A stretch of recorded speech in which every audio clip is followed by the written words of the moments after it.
जमलेल्या माझ्या तमाम मराठी बांधवांनो, भगिनींनो आणि मातांनो,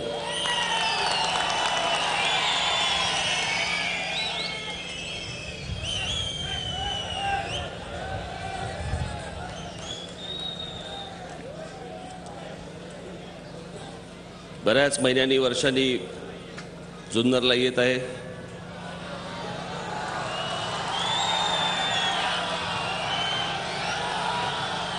काय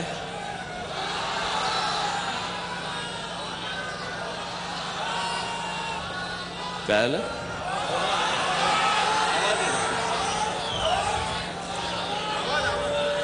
आवाज हे ऐकू आलं? उगाच आवाज आवाज आवाज करतात. प्रश्न विचारला की ऐकू येतं बरोबर. ते वरती भक्कम येणार आहे सगळं.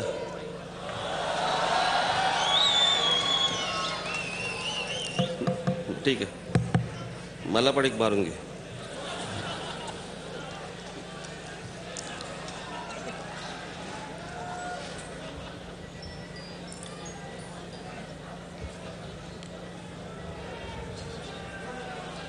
या 16व्या लोकसभेला आपण सर्वजण सामोरे जात आहोत.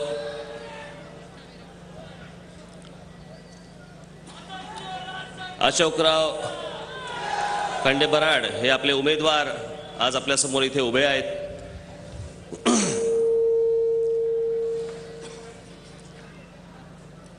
निवडणुका येत असतात. आपल्या देशात दुसरा धंदाच नाही काही.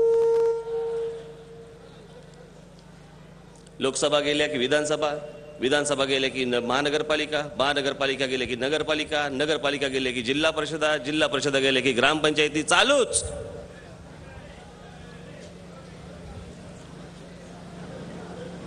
परिस्थितीमध्ये काही फरक पडतोय? नाही.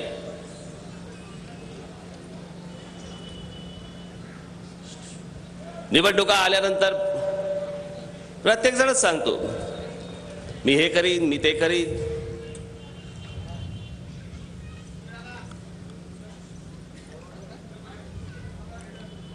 अगदी खरं सांगायचं, मी इतक्या वर्षांनी आता मी जुन्नरला आलोय, मला फारसा काही फरक दिसत नाही याच्यात. काही शहराची काही आखणी झाली आहे, काही शहर जरा नीट झालंय, काही नाही. कुठचीही शहरं घ्या, आपल्या भारतातली कुठचीही शहरं घ्या, ते मुंबई असेल, पुणे असेल, नाही तर अजून कुठचंही शहर घ्या, वाढतंय पण आकार नाही.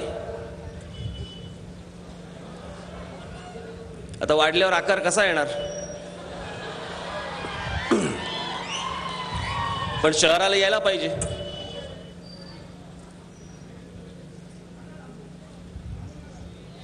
मी 95 साली इथे पहिल्यांदा जेव्हा आलो,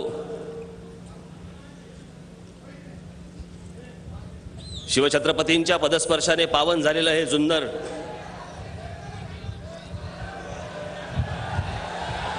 खाली बसून घ्या रे, खाली बसा, पण पडू नका.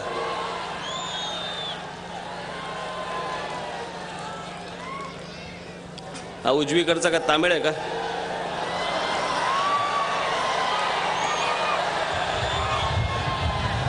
अरे मराठीत बोललो ना रे, खाली बस ना.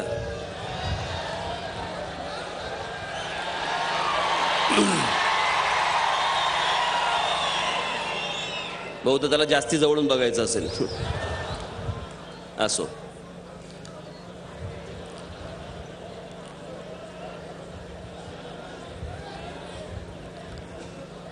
शिवछत्रपतींच्या पदस्पर्शाने पावन झालेलं आहे जुन्नर, हा शिवनेरी किल्ला. मला असं वाटतं मी 3दा का 4दा आलो शिवनेरी किल्ल्यावरती. मी पहिल्यांदा जेव्हा आलो, मी तो प्रसंग कधीच विसरणार नाही.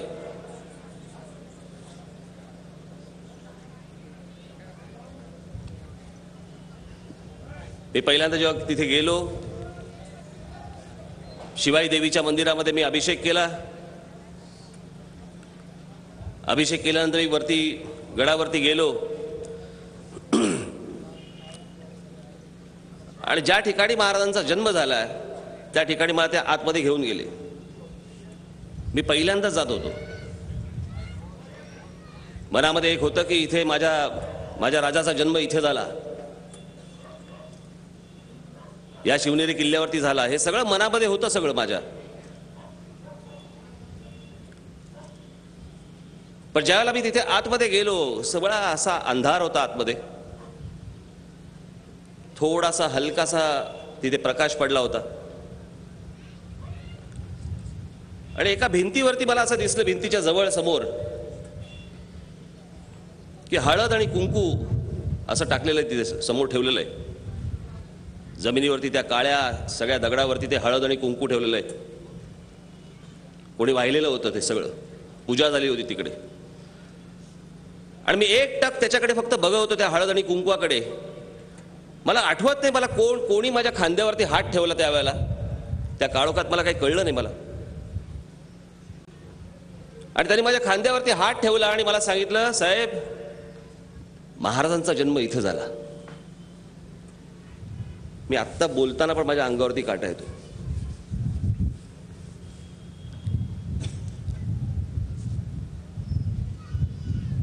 मी ते सगळं पाहिलं. मी तिथे थांबूही शकलो नाही. मला काय झालं शरीरामध्ये मला माहिती नाही. मी बाहेर आलो, एकटा तिकडे कोपऱ्यात गेलो, एक थंड पाण्याची बाटली घेतली, डोक्यावरती ओतली आणि शांत बसून राहिलो.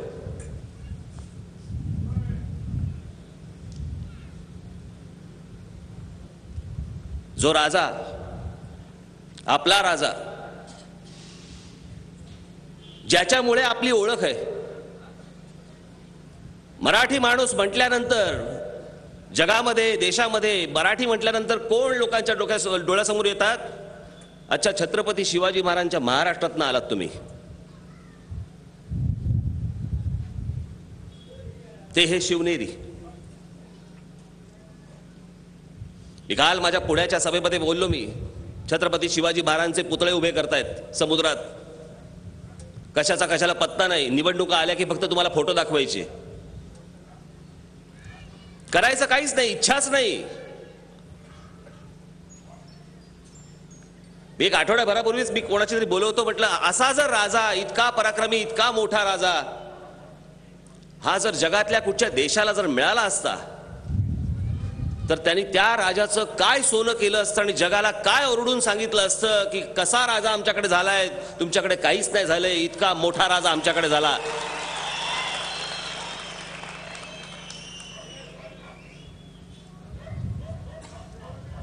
मी त्याविषयी एक नरहर कुरुंदकरांचं पुस्तक वाचत होतो. कुरुंदकरांसारखा मोठा ज्येष्ठ लेखक आपण इथे वाचलं पाहिजे. एका वेगळ्या पद्धतीने त्यांनी शिवाजी महाराज त्याच्यामध्ये समजून सांगितलेले आहेत. मी हे सगळं का सांगतोय हे तुम्हाला पुढे कळेल. आणि त्याच्यात त्यांनी असं सांगितलं की औरंगजेब, ज्याचं राज्य अफगाणिस्तान पासून कन्याकुमारी पर्यंतचं राज्य, जो स्वतः कधी लढाईवरती गेला नाही, फारसा कधी गेला नाही, पण त्याला आग्रा सोडून, ज्याला महाराज आग्र्याहून सुटून ज्यावेळेला इथे महाराष्ट्रामध्ये आले, त्या औरंगजेबाला असं वाटलं की नाही, मला महाराष्ट्रात जायचं आणि शिवाजीचा पराभव करायचा आहे. असं त्या माणसाला कधीच कोणाबद्दल वाटलं नाही. या देशात वाटलं नाही की स्वतः जावं आणि त्याचा पराभव करावा. 1680ला महाराजांचं निधन झालं आणि 1681ला औरंगजेब महाराष्ट्रामध्ये आलाय.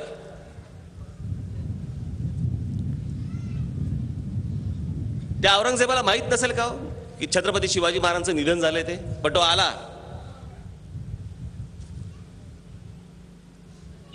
1681 ते 1707 27 वर्ष महाराष्ट्रात राहून तो लढत होता. कोणाशी? पहिल्यांदा संभाजीराजांशी,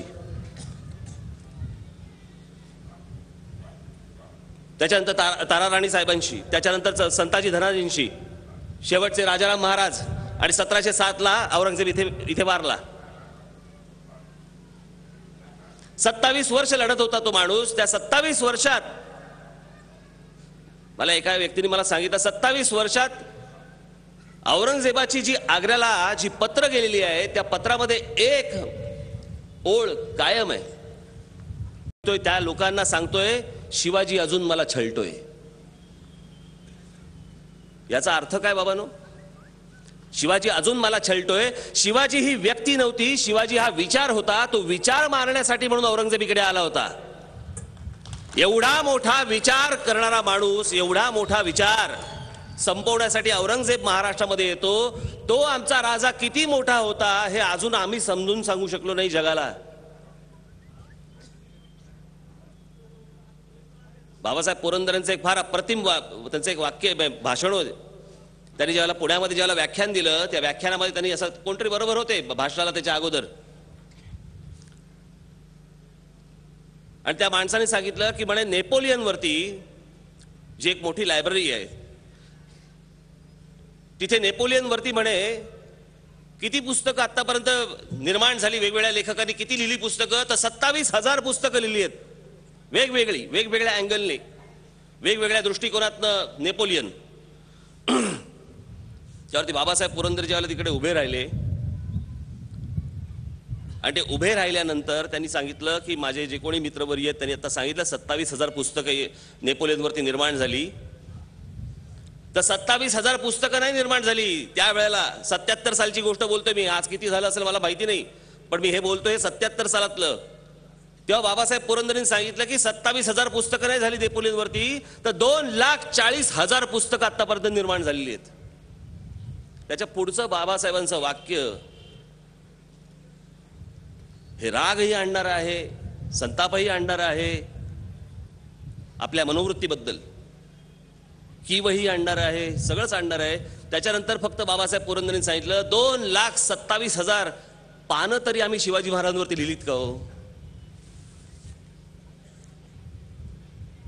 मी हे आपल्याला एवढ्यासाठी सांगतोय की परदेशामध्ये गेल्यानंतर आपल्याला लक्षात येतं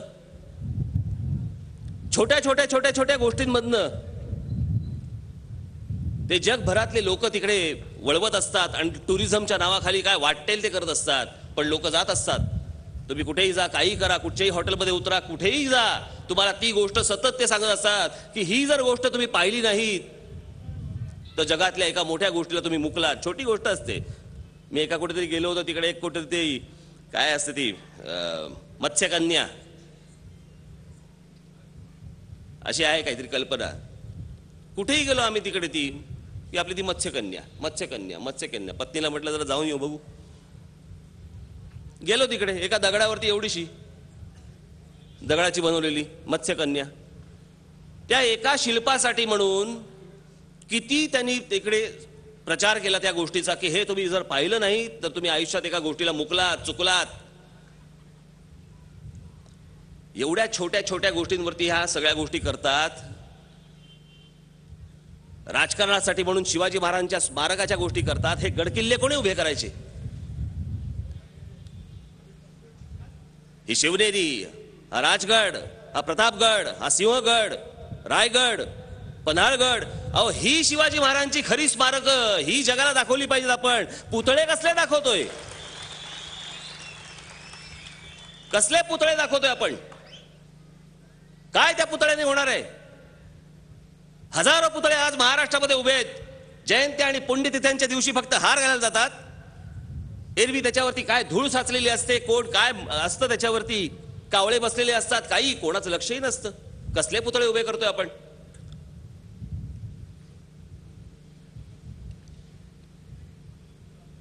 आज इकडे आपण बघतो, आजूबाजूला सगळीकडे शेती बघतो. मी परदेशामध्ये अशाच काही ज्या गोष्टी आहेत, छोट्या गोष्टी, पण संपूर्ण तिथली अर्थव्यवस्था ही त्या एका गोष्टीवरती चालते, जे जगभरामधनं लोक तिकडे येतात.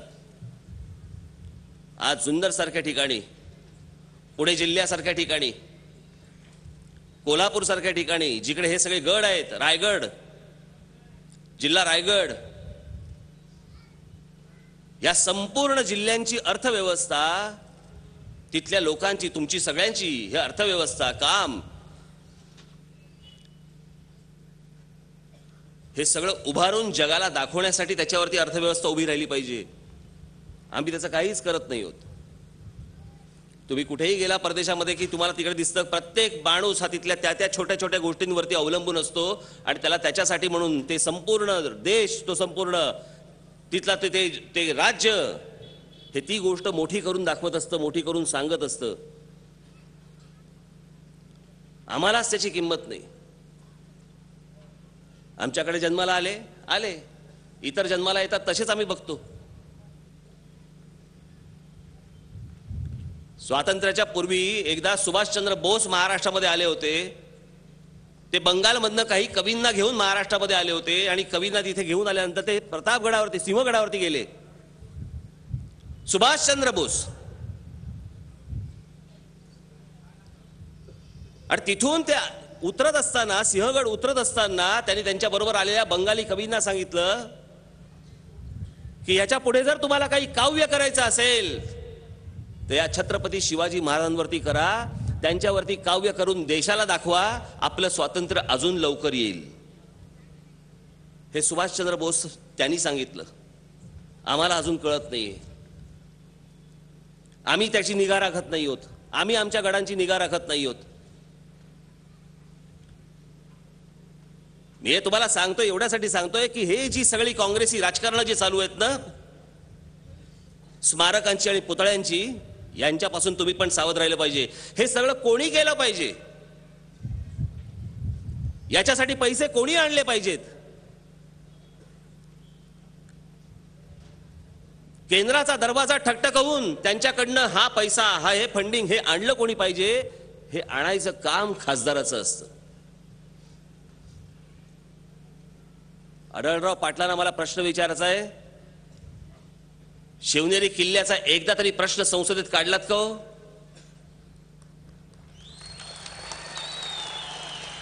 एकदा तरी प्रश्न विचारलात का की आम्हाला हे सगळी स्मारकं करायची आहेत, आम्हाला हे सगळं नीट करायचंय, याच्यासाठी म्हणून आम्हाला पैसे हवे आहेत? कधी बोललात? अहो पण बोलायला पहिल्यांदा जावं तर लागतं. आत तर जावं लागतं ना पहिल्यांदा.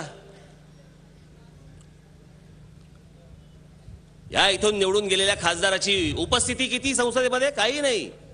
स्वतः व्यावसायिक, त्याच्यामुळे दिल्लीत जायचं, खासदार म्हणून जायचं दिल्लीमध्ये आणि स्वतःची कामं करून घ्यायची. शिरूर बद्दल कोणी काय बोलायचं नाही, त्याच्याबद्दल काही नाही, चर्चा नाही. या संपूर्ण शिरूरमध्ये आज 4 MIDCs आहेत. स्थानिकांना तिकडे प्राधान्य मिळत नाही. मग कोण भरले जातात? परप्रांतीय. या MIDC मध्ये कोण कामं करतायत?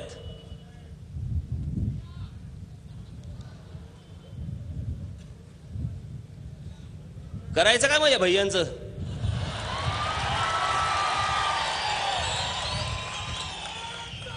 आणि भरणारे आमचेच.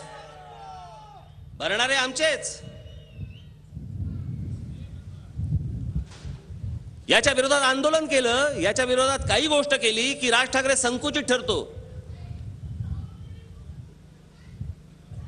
काल माझ्या पुण्याच्या सभेमध्ये मी सांगितलं, ज्या वेळेला इथे महाराष्ट्रामध्ये हे सगळं आंदोलन चालू आहे, हे सगळे बाहेरच्या राज्यांमधले नेते ज्या वेळेला तिकडे महाराष्ट्रावरती तोंडसुख घेत होते, त्यावेळेला महाराष्ट्रातला एकही खासदार त्याच्यावरती बोलला नाही हो की हे का चालू आहे, कशासाठी चालू आहे. राज ठाकरेचं काय डोकं फिरलं होतं? आज पण तीच परिस्थिती आहे. असुनी खास मालक घरचा, म्हणती चोर त्याला. तुम्ही स्थानिक, तुम्ही इथले.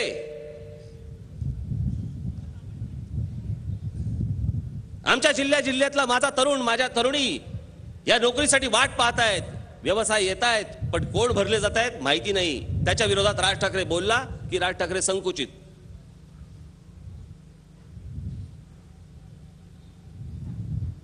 मी त्या दिवशी अमिताभ बच्चन माझ्या बरोबर एकदा एका कार्यक्रमाला होते. तिथे मी हेच सांगितलं, माझ्या भूमिकेत बदल होणार नाही. इथल्या स्थानिक भूमिपुत्राला, मराठी मुलांनाच इथे महाराष्ट्रामध्ये नोकऱ्या मिळाल्या पाहिजेत, हा माझा आग्रह कायम राहणार. त्याच्यासाठी मला काय वाटेल ते करायला लागलं तरी चालेल, पण मी या गोष्टी होऊ देणार नाही. आणि अशोकरावांना मला सांगायचंय की ज्या वेळेला उद्या तुम्ही संसदेत जाल, त्यावेळेला इथल्या स्थानिक मराठी मुलांना आणि इथल्या गडकिल्ल्यांना पहिल्यांदा तुम्ही जपलं पाहिजे. आणि ते जर तुम्ही जपलं तर पुढल्या वेळेला मी प्रचाराला येईन, नाही तर मी प्रचाराला येणार नाही.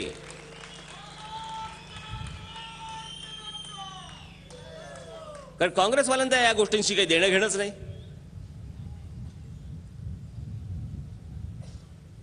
राष्ट्रवादीवाले भाषण करताना पहिल्यांदा काय बोलणार? शाहू फुले आंबेडकरांचा महाराष्ट्र. शाहू फुले आंबेडकरांचा महाराष्ट्र आहेच, पण महाराष्ट्राची ओळख ही आमच्या छत्रपती शिवाजी महाराजांची ओळख आहे, हे विसरून चालणार नाही तुम्हाला. का शिवाजी महाराजांचं नाव घ्यायची काय ॲलर्जी आहे का तुम्हाला?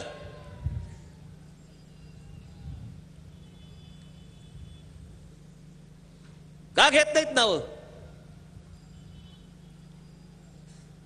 याचं कारण दिल्लीत तोंड दाखवायचं असतं. दिल्लीत बघा, जे लोक आक्रमण करून आले आपल्या देशावरती, ज्यांनी आक्रमण करून या देशाच्या संस्कृतीची ज्यांनी वाट लावायचा प्रयत्न केला, ते सगळे लोक मंदिरं फोडली, आपल्या माता भगिनींवरती अत्याचार केले. या सगळ्या लोक, हे सगळे औरंगजेब या सगळ्या लोकांचे रस्ते आहेत तिकडे दिल्लीमध्ये.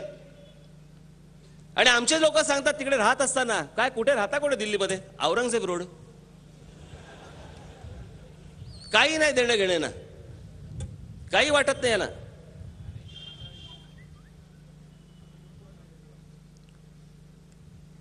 ही माणसं तिकडे मला पाठवायची आहेत, मला माझे खासदार तिकडे दिल्लीमध्ये पाठवायचे आहेत.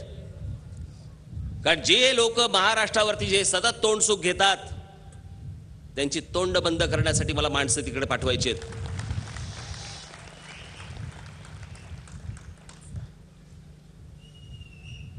हे आपल्या देशातले गड किल्ले याचं संवर्धन करण्यासाठी, केंद्राबंद पैसे आणण्यासाठी, ते नीट करण्यासाठी. बाबांनो, माझा खरंच सांगतो, माझा कल हा या गोष्टी सगळ्या चांगल्या होण्यासाठी आहे. मी आता नाशिकला पण तिकडे मी गोदा पार्क करतोय. गोदावरी नदी इतकी वर्ष वाहते, आमच्याकडे काय वाहते, वाहू देत. ते लहान पोरासारखं असतं, चालते चालू देत, कडेवर कशाला घ्या. पण इतक्या सुंदर, इतका निसर्गाने नटलेला हा महाराष्ट्र, पण त्याच्याकडे कोणाचं लक्ष नाही. त्याचं काही नीट करावं असं वाटत नाही. काल त्या पुण्यामध्ये जिकडे माझी सभा होती, त्या मुळा मोठा नदीच्या पात्रामध्ये तिथे नदी वाहते, गटारगंगा झाले त्याचे. आम्हाला काही नाही त्या नदीचं.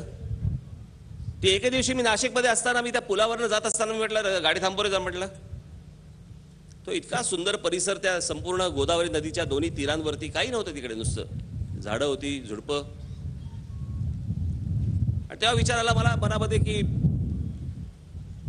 का नाही हे सगळं सुशोभित करायचं आणि त्या नाशिकच्या जनतेसाठी म्हणून चांगलं एखादी बाग, एखादी गोष्ट त्यांना संध्याकाळी फिरण्यासाठी, मुलांना फिरण्यासाठी काही चांगली गोष्ट करावी. आज इथे माझ्या माता भगिनी आलेल्या आहेत. इथे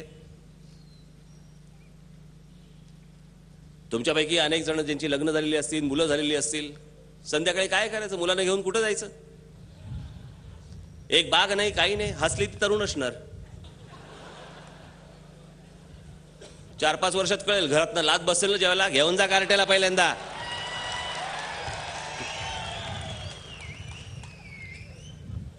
नुसते बाहेर जाऊन हुंडारताय, संध्याकाळी कुठे घेऊन जायची जागा नाही. काही कशाचा कुठचाही विषय आमच्याकडे संपलेला नाही. कोणतेही विषय आमच्याकडे जे संपत नाहीत. शेतकऱ्यांच्या आत्महत्या संपत नाहीत. आता आज हा गारपिटांचा सगळा मोठा प्रकार झाला आज मराठवाड्यामध्ये. इथे झालं नाही ना? इथे पण झाल्या. कसल्या असतात त्या? मी एकदा खाल्ल्यात त्या. एका ठिकाणी गेलो, बाहेरगावी गेलो होतो आणि रस्ता क्रॉस करायच्या मध्ये उभा मी माझ्या मुलाला घेऊन, आणि टनाटण सुरू झालं ना तिकडनं.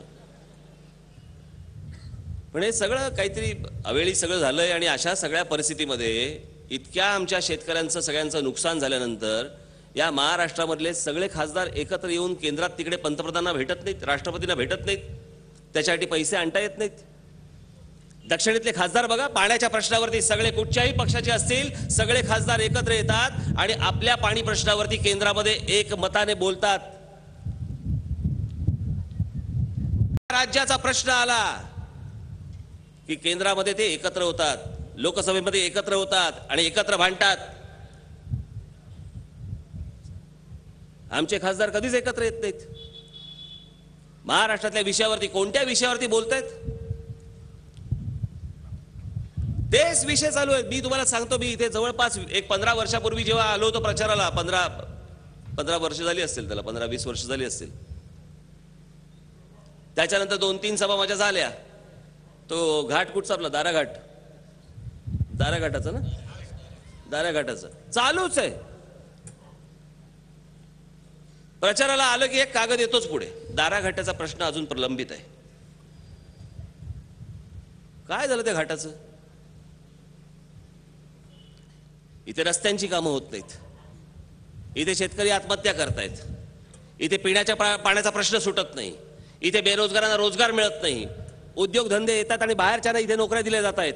इथे कोणत्याही तुमचे जे मूलभूत प्रश्न आहेत हे अजून कुठचेही महाराष्ट्रातले सोडवले गेले नाहीत आणि कोणतेही सोडवले गेले नाहीत.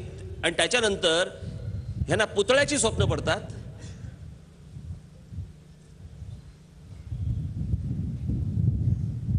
सगळे फक्त जातीचं राजकारण फक्त तुमच्या समोर आणायचं, जातीपातीच्या फक्त गोष्टी करायच्या, उद्योगधंद्याच्या गोष्टी करायच्या नाहीत, व्यवसायाच्या गोष्टी करायच्या नाहीत, रोजगाराच्या गोष्टी करायच्या नाहीत, पिण्याच्या पाण्याचा प्रश्न सोडवायचा नाही. आज अनेक माता भगिनी इकडे घराघरामध्ये असतील, इथे कुठेही असतील, गच्च्यात बिच्च्यात कुठेही सगळीकडे असतील, त्यांना वाटत असेल माझा मुलगा नीट त्याला नोकरी लागावी, त्याचं लग्न व्हावं, पण अजून तो बेरोजगार म्हणून फिरतोय. ह्या सगळ्या असल्या अवस्थेमध्ये मी खरंच सांगतो, कधी कधी मला वीट येतो, हे काय निवडणुका आहेत आणि काय निवडणुकांची आपण भाषणं करतोय आणि काय सांगतो, काय एंटरटेनमेंटचा कार्यक्रम आहे का? निवडणुका नुसत्या लढवायच्या आणि त्यातनं जर प्रश्न सुटणार नसतील, मग ते कोणाहीकडनं असोत. आज देशाला किती 64-65 वर्ष झाली आज स्वातंत्र्य मिळवून आपण आज त्याच विषयांवरती आपण बोलतो आहोत. रस्ते देऊ, पाणी देऊ, नोकऱ्या देऊ, वीज देऊ, या 4-5 गोष्टींवरती आजही तिथेच निवडणुका आमच्या अडकलेल्या आहेत. त्याच्या पलीकडे आम्ही जात नाही आहोत आणि निवडणुका लढवतोय. तुम्ही टाळ्या मारतात, मतदान होत आहे, पैसे वाटले जात आहेत, परत 5 वर्ष अशीच, 5 वर्षांनी निवडणुका, परत विषय तेच.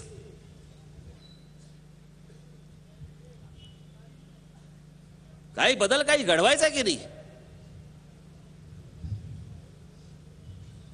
आणि हा घडवण्यासाठी म्हणून तुम्हाला असलेल्या लोकांना, निवडून दिलेल्या लोकांना घरी बसवावं लागेल. त्याशिवाय त्यांना कळणार नाही की घरी बसणं काय असतं ते, आणि लोक घरी बसवतात म्हणजे काय करायचं असतं ते. आणि म्हणून बाबांनो, आपल्याला फक्त एक विनंती करण्यासाठी आज खास करून आपल्या समोर आलो. येणाऱ्या 17 तारखेला आपण सगळेजण मतदानाला जाणार आहात. जेव्हा मतदानाला जाल त्यावेळेला त्याच्यामध्ये तुम्ही बटनामध्येच बदल करायचा आहे. आणि कुठे गेले अशोकराव? या. आणि हे आपले अशोकराव खंडे बराड यांना येत्या 17 तारखेला आपण रेल्वे इंजिन या निशाणीवरती बटन दाबून आपण त्यांना प्रचंड मतांनी विजयी कराल अशी आशा अपेक्षा आपण सर्वांकडे बाळगतो आणि आपणा सर्वांची मी रजा घेतो. जय हिंद, जय महाराष्ट्र. झी 24 तास रहा एक पाऊल पुढे.